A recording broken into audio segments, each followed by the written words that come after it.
Welcome to Everyday Truth with Kurt Skelly. We believe the Bible is true and relevant to everyone, everywhere, every day.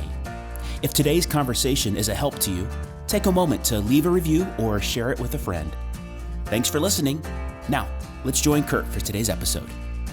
Good morning, my friends. I am about 7 hours before you here in Israel. I'm actually at the Sea of Galilee this morning, so I want to share the view that I have. What a beautiful morning it is.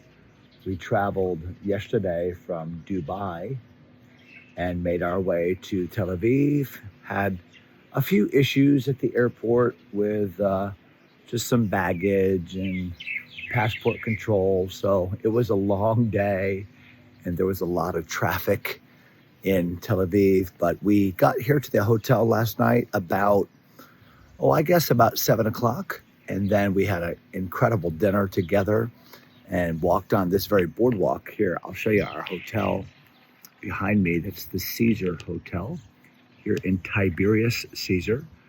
And this is a boardwalk. It's not made out of boards. It's a cement walk, but it's down here right along the edge of the sea. And the word sea is really a misnomer. The Sea of Galilee is actually the Lake of Gennesaret. So it's 13 miles north to south, and it is 7 miles at its widest, east to west. So it's not a huge body of water. I think you can see a couple boats out there in the distance. We'll be on one of those boats today as our group goes out. In fact, we go on the Sea of Galilee in a smaller boat. Typically, tourists go in a bigger boat and they're all together in a big group. But in just a few years ago, they discovered a boat that's called the Jesus boat. That was a boat from the time of Jesus. And a man here nearby whom I've met and got to know a bit has constructed 4 replica boats that are the exact size and shape of the Jesus boat. And we go out on the Sea of Galilee in those boats. They only hold up to 13 people.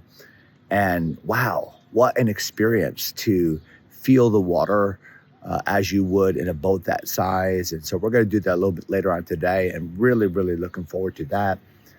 It's about 5:45 a.m. this morning. And I wanted to come out here because I was hoping during the time that we have our podcast today that you'd be able to see the sunrise over the Sea of Galilee. It's actually the time of sunrise right now, but because you're looking at the mountains across the lake, the Golan Heights, you've heard that term, the sun has not yet peeked out behind those mountains.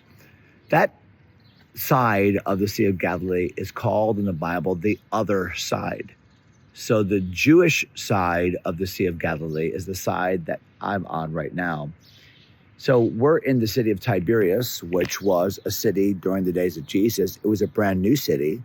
It was a city that was being built by Herod Antipas, who was the son of Herod the Great, who was the ruler of this area during the days of Jesus. And he was building his own city on the lake that would be in honor to Tiberius Caesar. And so he named it Tiberias. So Jesus didn't do any miracles here. This was more of a Roman city on the lake. But if we worked our way up north, and you can't really see it from this perspective, I can, but I'm not sure how much you can see in the camera. It's kind of a hazy morning.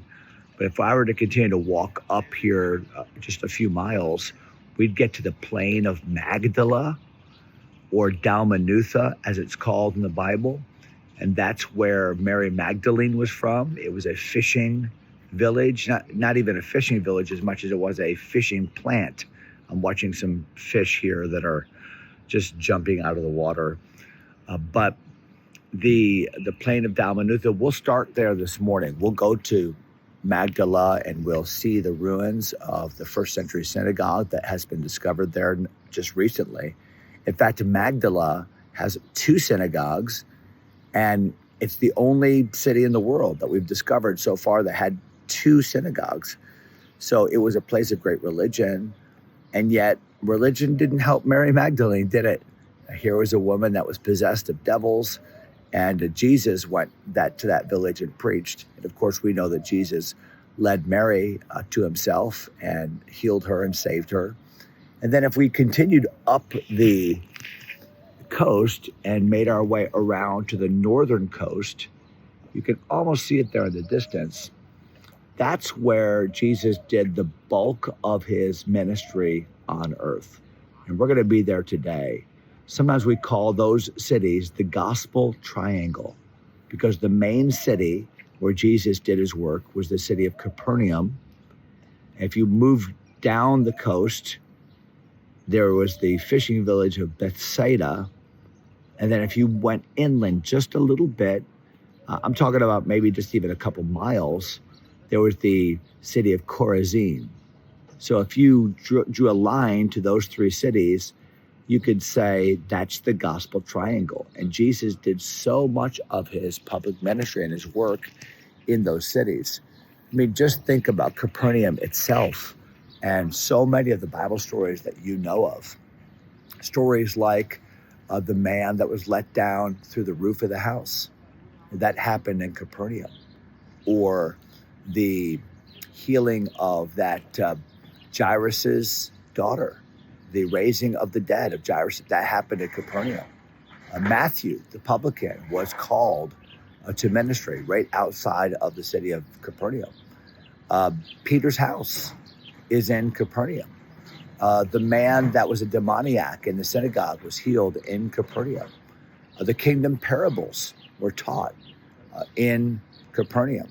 The woman with the issue of blood, remember, had that issue for 12 years, that touched the hem of the garment. That was in Capernaum. And I could go on and on. So many of the events and the stories and the messages that Jesus preached happened right here in Galilee. I want to turn my camera around because I think we're getting to the place where we're going to see a peak of the sun. I was hoping that we would see that this morning because it is just stunning. I told our group last night that I wanted them to try to walk down here this morning and get a peek of the sunrise in the Sea of Galilee. I'm not seeing a ton of people out here this morning. It is early and it was a long day, but I wanted to be sure that I got up. I think I'm seeing down there in the distance Marin Daly and Karen Garber, two ladies in our group that are walking. So I think some of them did get up, but I wanted you to get up with me and see this. So we're going to give it a couple more minutes. If you can't really see it from this perspective, but there's a high point that I can see from here that is the only city on the other side that could have been seen during the ministry of Jesus. And it was the city of Hippos. And the city of Hippos was one of the 10 cities of what's called the Decapolis. So Deca means 10, and polis means city. So there were 10 Greek city-states. And as I said, Hippos was the only one you could see from this side. And when Jesus taught the Sermon on the Mount, which happened way over there, you can see that mountain there, not really a mountain, but more of a hill on the northern side of the Sea of Galilee. That's where Jesus taught thousands the Sermon on the Mount. And remember, in the Sermon on the Mount, he referred to the city that is on a hill cannot be hid. And the people probably were thinking of the city of Hippos, which was on a hill. And at night, it would be the only light that you would see from this side of the lake or from the northern part of the lake. So you can't hide it. And Jesus said that's the way a Christian testimony ought to be. When you're light, when you're salt in a world that it ought to be obvious. Your love for God, your walk with Christ, your dedication to the will of God and the things of God ought to be obvious to an onlooking world, even from a distance, that you are a follower of Jesus. So so much. We're going to go to the top of a place called Mount Arbel today. I wish these trees weren't here, because just on the other side, you can see the precipice that's on the north, or really more of the western side, but the northwestern side of the Sea of Galilee. And it affords the most incredible view of the northern part of the lake.